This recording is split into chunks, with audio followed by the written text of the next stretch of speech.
Samsung might have just broken its own rule. The new Galaxy Z Flip 7 FE could destroy the premium status of the Z Flip series, and here's why. Leaks now confirm this foldable will be Samsung's cheapest ever, priced at just 1 million won in Korea. That's around $736.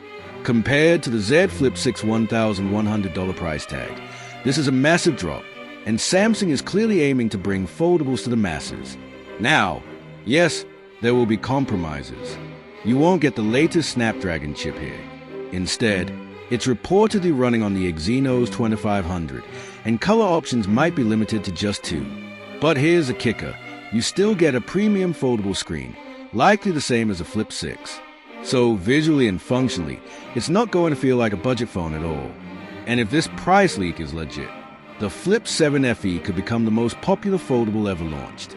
Would you buy a foldable for under $750? Let us know.